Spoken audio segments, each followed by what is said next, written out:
Oke teman-teman, Assalamualaikum warahmatullahi wabarakatuh. Kali ini kita akan membahas tentang literasi Indonesia. Seperti biasa, tidak bosan-bosan kakak mengingatkan, kalau mengerjakan literasi bahasa Indonesia dianjurkan untuk membaca soalnya terlebih dahulu, baru membaca teksnya ya. Jadi supaya untuk menghemat waktu lebih efisien, lebih efektif gitu kan ya. Jadi kita membaca yang perlu-perlu saja. Soal pertama masuk, berikan tanda centang pada kolom benar dan salah setiap pernyataan berikut sesuai dengan bacaannya. Berarti kita harus membaca semuanya ya kalau ini. Yang pertama, kenaikan berat badan ibu selama kehamilan tidak menjamin berat bayi normal. Apakah benar atau salah? Langsung kita baca di teksnya. Nah, ini ada di sini bahwa kenaikan berat badan saat hamil tidak menjamin bayi akan memiliki, tidak menjamin bayi memiliki berat badan yang normal. Berarti jawabannya adalah benar. Terus yang kedua, untuk ibu hamil yang obesitas disarankan menaikkan berat badan maksimal 9 kg. Di sini ada ya, untuk ibu yang mengalami obesitas maksimal 9 kg. Artinya dari 5 sampai 9 kg aja berarti maksimalnya 9 kg. Kemudian yang ketiga, disarankan ibu hamil untuk makan porsi kecil tapi sering 5 sampai 6 kali sehari. Di sini juga ada di teksnya ya. Misalnya usahakan juga makan sedikit-sedikit gitu ya, tetapi sebanyak 5 sampai 6 kali dalam porsi yang kecil. Berarti jawabannya adalah benar. Kemudian yang keempat, dalam pemilihan jenis olahraga yang sesuai, ibu hamil dapat bertanya pada komunitas ibu hamil. Sebenarnya tidak perlu ya, karena di sini yang dibahas adalah tentang bukan komunitas tapi berbicara dengan dokter nih ya untuk pemilihan jenis olahraga yang aman. Berarti jawabannya adalah salah. Kemudian yang terakhir, ibu hamil anak kembar sebaiknya menaikkan berat badan minimal 14,2 kg. Sementara kalau di teks, kalau yang hamilnya anak kembar menaikkan berat badan 11,5 sampai 24,5. Berarti minimalnya adalah 11,5, sedangkan di sini minimalnya 14,2. Berarti jawabannya adalah salah. Kemudian soal nomor kedua, kategori berikut ini yang bukan status gizi berdasarkan IMT yang disebutkan dalam bacaan tersebut adalah jawabannya yang D, yaitu berat badan di batas bawah normal. Kenapa berat badan di batas bawah normal? Pembahasannya ada di sini. Yang perlu digarisbawahi adalah yang dijelaskan di dalam teks atau paragraf kedua itu hanya berat badan kurang, terus berat badan normal, sama berat badan di atas normal dan obesitas. Jadi berat badan di batas bawah normal itu tidak dijelaskan, makanya jawabannya adalah yang dodol. Kemudian yang nomor 3, salah satu manfaat ibu hamil menaikkan berat badan sesuai dengan anjuran adalah, jawabannya itu yang A. Kenapa yang A? Nah, penjelasannya ada di sini. Ada pada paragraf yang pertama, karena meskipun menaikkan berat badan selama hamil dapat meningkatkan menaikkan berat badan selama hamil dapat meningkatkan kemungkinan berat badan bayi menjadi normal. Makanya kemudian jawabannya A, memungkinkan melahirkan bayi dengan berat badan yang normal. Oke teman-teman, di sini ada bacaan mengenai soal nomor 4 sampai nomor 6. Yang tidak dibacaan atau kesimpulannya adalah tentang pengolahan limbah atau sampah plastik menjadi material alternatif gitu ya. Oleh Robris ya. Jadi orang yang mengawali itu adalah si Robris gitu ya, tentang membuat alternatif material dari sampah atau limbah plastik. Ada soal di nomor 4, dampak negatif menggunakan resin untuk pembuatan furniture. Jawabannya adalah yang C. Kenapa yang C? Penjelasannya ada di paragraf yang nomor 3 nih, paragraf 3. Ada kata-kata di sini, mungkin ada orang yang tidak bisa terlalu bersentuhan, berarti tidak bisa menggunakannya. Jadi makanya jawaban yang C. Beberapa orang tidak dapat menggunakannya. Kemudian yang nomor 5 ya, nomor 5 nih. Berdasarkan bacaan tersebut, hambatan yang sempat ditemui Robris dalam mengembangkan material alternatif adalah, jawabannya itu yang E. Kemudian kenapa jawaban yang E? Penjelasannya ada di paragraf ketiga, yaitu ternyata jenis plastik tersebut tidak sepenuhnya meleleh di oven, yaitu jenis PET atau polyethylene terephthalate. Jadi makanya jawabannya adalah yang E. Penggunaan botol plastik jenis PET tidak mudah meleleh di dalam ovennya yang ini. Lanjut ke nomor 6. Berdasarkan bacaan tersebut, apa nilai ekonomi yang didapatkan dari penggunaan limbah? Jawabannya adalah yang C. Kenapa yang C? Kita bisa lihat di paragraf pertama, yaitu media alternatif yang bernilai ekonomi ya, yaitu dengan membuat produk berupa furniture. Makanya jawabannya adalah yang C, memproduksi produk furniture. Di soal nomor 7 sampai nomor 8 ini menceritakan tentang pengalaman pribadi untuk mendapatkan beasiswa gitu ya. Tentang si Arai dan aku di cerita ini. Berarti pelaku utama. Masuk aja ke nomor 7. Tujuan penulisan kutipan novel tersebut adalah jawabannya yang dodol. Kenapa yang dodol? Karena keseluruhan teks itu menceritakan tentang pengalaman pribadi yang mana tujuannya adalah memberikan semangat kepada orang-orang di luar sana untuk mendapatkan beasiswa gitu ya. Bahwa bukan cuma dia yang bisa mendapat beasiswa, tapi orang lain juga bisa. Kemudian nomor 8, manakah pernyataan berikut yang merepresentasikan aku sebagai pelaku utama? Sebagai seorang pekerja yang sangat keras, berarti ekstra ya. Hal yang dilakukan adalah sangat ekstra. Jawabannya adalah yang A. Dari sini aja kelihatannya di opsi yang A. Aku gembira berbulan-bulan ku tekun ya. Artinya dia bekerja kerasnya adalah selama berbulan-bulan. Itu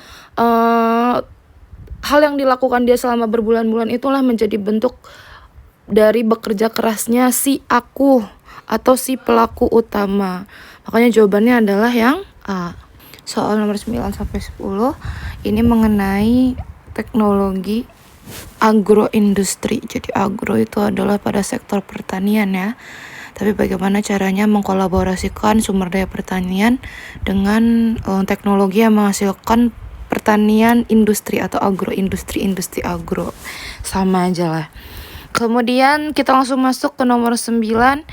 Upaya yang dapat dilakukan untuk meningkatkan ekspor di industri agro atau industri pertanian. Jawabannya adalah yang B. Kenapa yang B? Ada penjelasannya di sini. Dengan memfokuskan sektor pada hulu pertanian, ada di paragraf ke-2. Adapun langkah strategis diantaranya adalah penguatan kemampuan yang menyeluruh dan fokus pada perbaikan sektor hulu pertanian. Makanya jawabannya adalah yang B. Karena memang agro kan pertanian ya, jadi memang fokusnya adalah kepada pertaniannya terlebih dahulu. Kemudian nomor 10, berdasarkan bacaan di atas fokus bahasan teknologi. Teknologi, kata kuncinya adalah teknologi dalam kutipan berikut. Jawabannya yang itu yang A. Kenapa yang A? Karena ada kata-kata 4.0. Ini ada 4.0 ini adalah teknologi industri ya. Kolaborasi teknologi cyber dan otomatisasi dalam lini industri pada agro atau pada pertanian. Maka jawabannya adalah yang A. Berikutnya nomor 11, ini tentang vending mesin sampah, di mana orang-orang di negara maju itu menggunakan alat ini gitu ya untuk mengumpulkan sampah. Orang-orang yang punya sampah dimasukkan ke vending mesinnya, lalu nanti akan mendapatkan imbalan. Nah, kemudian nomor 11 soalnya adalah simpulan yang tepat pada isi bacaan yang ada di atas. Jawabannya adalah yang A. Kenapa yang A? Karena memang mewakili keseluruhan dari isi teks bahwa kontribusi menggunakan recycle vending machine akan mendapatkan imbalan. Jadi orang-orang yang menggunakan vending machine ini untuk memasukkan sampah-sampahnya itu nanti akan mendapatkan imbalan berupa kupon, saldo ataupun makanan hewan. Jadi makanya jawabannya yang A. Selanjutnya nomor 12, di sini teksnya adalah tentang peningkatan produksi jagung di Indonesia gitu ya. Ada di Provinsi Lampung sebagai daerah penghasil jagung terbesar. Langsung aja ke pertanyaannya, manakah pernyataannya tidak sesuai dengan bacaan di atas? Berarti kalian harus menyesuaikan opsi-opsi dari A sampai E dengan teksnya. Apakah opsi A sesuai dengan teks sampai ke yang E gitu ya. Nah, kalau kita lihat dari A sampai E, maka opsi yang tidak sesuai dengan bacaan itu adalah opsi yang D. Kenapa? Karena kalau sesuai teks itu ya, morfologi tanaman jagung itu ada di sini. Morfologi tanaman jagung itu terdiri atas akar, batang, daun, bunga, dan buah. Sedangkan yang D nih, yang ini, itu katanya mengatakan morfologi tanaman jagung tidak memiliki buah. Tidak memiliki buah. Sedangkan di sini dicantumkan ada buah. Berarti makanya jawaban yang D itu salah karena tidak sesuai ya. Tidak sesuai antara teks dengan opsi di jawaban. Di teksnya itu ada buahnya sedangkan di opsinya tidak memiliki buah. Makanya jawabannya adalah yang D. Soal selanjutnya nomor 13 sampai 15 ini adalah mengenai penjelasan tentang seseorang poligot atau otak dari seorang poligot. Jadi poligot itu adalah orang yang mahir dalam berbagai bahasa gitu ya, atau istilahnya adalah bilingual. Nah, masuk ke pertanyaan nomor 13. Pernyataan di bawah ini yang merupakan sebuah opini. Ingat, opini itu berarti tidak berdasarkan kepada data, berdasarkan pada pendapat seseorang dan bersifat subjektif, karena yang berdasarkan pendapat seorang pasti subjektif ya, menurut dia sendiri. Maka jawabannya adalah yang C. Kenapa? Karena A, B, D, E itu merupakan sebuah fakta dan ada datanya di teks ini. Dan sedangkan yang C itu merupakan sebuah opini. Dilihat dari kata apa? Katanya. Berarti ini adalah pendapat seseorang yang sifatnya adalah subjektif. Maka jawabannya adalah yang C. Kemudian nomor 14. Hal yang bukan dari temuan pada otak yang memiliki kemampuan poligot ini sebenarnya ada di teksnya. Jadi kalian tinggal baca aja teksnya ya. Jawabannya adalah yang E. Nah, penjelasannya ada di sini. Kenapa bisa jawabannya yang E gitu ya?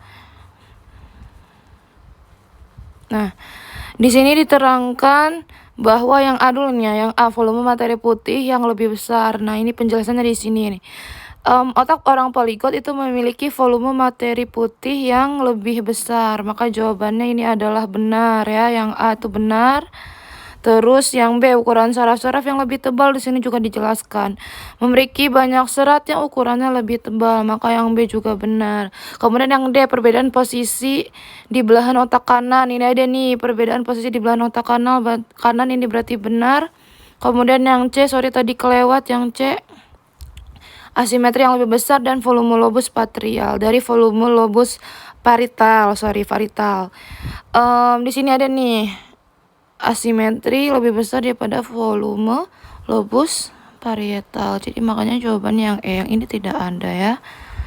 Lanjut ke nomor 15. Fungsi Hazel-Girus adalah yang C. Kenapa yang C? Karena ada penjelasannya ada di teks sebagai Hazel-Girus, di mana suatu suara dia diproses. Makanya jawabannya adalah memproses suara. Suara diproses, memproses suara. Ini ada teks untuk nomor 16 sampai 18 tentang gerakan olahraga squat, merupakan gerakan paling efektif dalam menurunkan tekanan darah tinggi. Ada di sini ya. Menurunkan tekanan darah tinggi menurut hasil riset. Masuk ke pertanyaan nomor 16 nih ya. Apa efek melakukan gerakan squat, tembok, dan plank? Udah jelas di sini dijelaskan. Menurunkan tekanan darah tinggi. Jadi jawabannya adalah yang E ya. Ada paragraf pertama. Dapat menurunkan tekanan darah tinggi, yang E. Kemudian nomor 17, simpulan yang tepat. Coba kita lihat dulu nih yang A ya, pengaturan napas. Sedangkan tidak dijelaskan tentang pengaturan napas. Yang C, latihan squat dini dan plank terbukti efektif menurunkan tekanan darah tinggi. Nah, ini berarti jawabannya benar ya. Jawabannya adalah yang C. Langsung ketemu jawabannya yang C. Coba kalau yang B, gerakan plank dan squat dapat melancarkan peredaran darah jika dilakukan secara bersamaan. Ini tidak dijelaskan di dalam teks. Yang D, untuk mendapatkan kekuatan sendi juga tidak. Belum bisa membuktikan juga tidak, karena penelitian sudah bisa membuktikan. Maka jawabannya adalah yang C. Kemudian nomor 18, bagaimana gerakan plank yang benar? Itu dijelaskan di paragraf kedua ya. Bahwa posisi plank, meletakkan siku di tempat di bawah pundak membentuk sudut 90 derajat. Makanya jawabannya adalah yang E. Siku tepat di bawah pundak dengan sudut 90 derajat dan kedua kaki direntangkan ke belakang ya, direntangkan.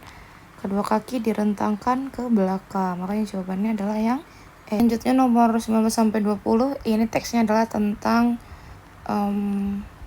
motivasi sama kedisiplinan gitu ya. Langsung masuk ke nomor 19. Manakah berikut ini yang bukan dampak positif dari disiplin diri? Dampak positif dari disiplin. Disiplin itu adalah sesuai dengan waktu ya, melakukan segala kegiatan sesuai dengan waktunya. Maka jawabannya adalah yang B. Karena dari yang A sampai yang E kecuali yang B itu adalah dampak positifnya. Dapat menghadapi kesulitan, iya, karena kita selalu melakukan kegiatan secara teratur. Hasil yang dapat kuat dan maksimal itu juga benar. Menaklukkan rasa takut juga benar dan membawa pada kemajuan. Ya, memang disiplin membawa kita kepada kemajuan. Maka jawabannya yang kurang tepat adalah yang B. Disiplin tuh tidak berefek kepada menopang diri atau kekuatan diri dalam menghadapi keputusasaan. Nah, itu adalah hal yang berbeda gitu ya.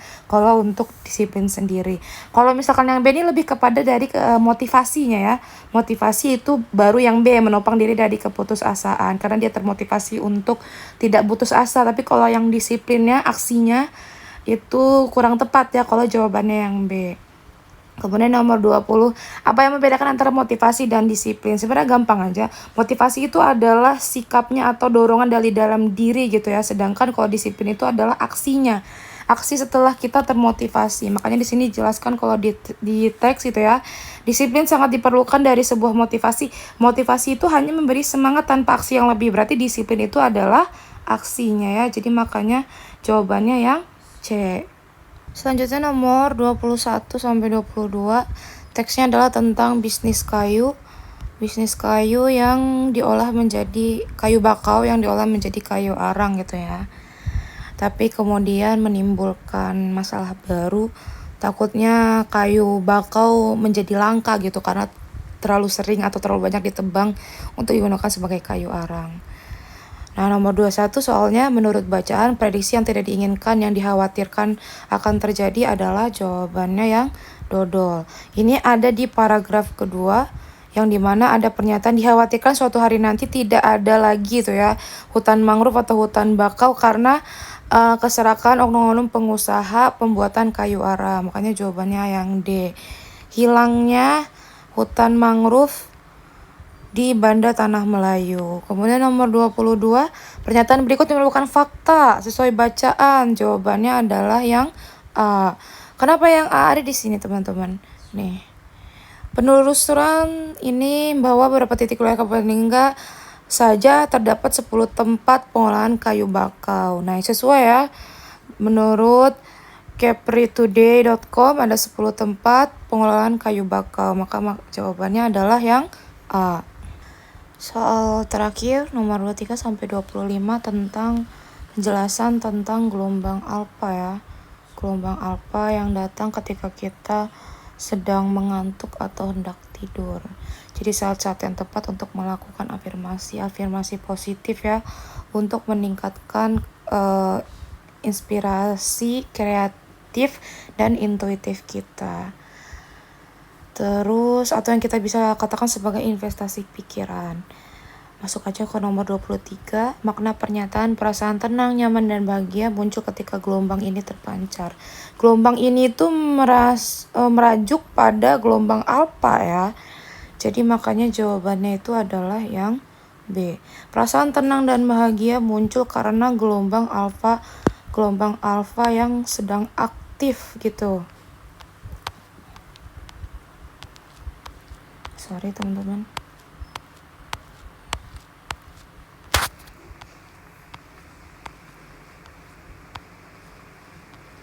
Nah, gelombang alfa yang sedang aktif nih ada di sini ya. Gelombang itunya merajuk pada gelombang alfa yang sedang aktif. Makanya jawabannya adalah yang B. Kemudian nomor 24, menurut bacaan waktu yang tepat untuk menginvestasi pikiran adalah ketika menyadari gelombang alfa hadir saat mengantuk, melamun, hening, atau suasana yang tenang. Itu ada di paragraf pertama nih, lebih tepat ada di sini. Ketika gelombang alfa hadir, maka di saat-saat itulah kita bisa melakukan investasi pikiran. Makanya jawabannya adalah yang E. Kemudian nomor 25, upaya yang dapat dilakukan supaya apa yang diinginkan dapat terwujud adalah, nah ini penjelasannya ada di paragraf yang ketiga. Paragraf ketiga ada di sini. Akan tetapi perlu diperhatikan pula bahwa keinginan tersebut tidak akan terjadi apabila kita tidak percaya. Makanya kita harus percaya. percaya bahwa apa yang kita katakan itu akan menjadi sebuah kenyataan. Maka jawabannya adalah yang A. Oke teman-teman, terima kasih.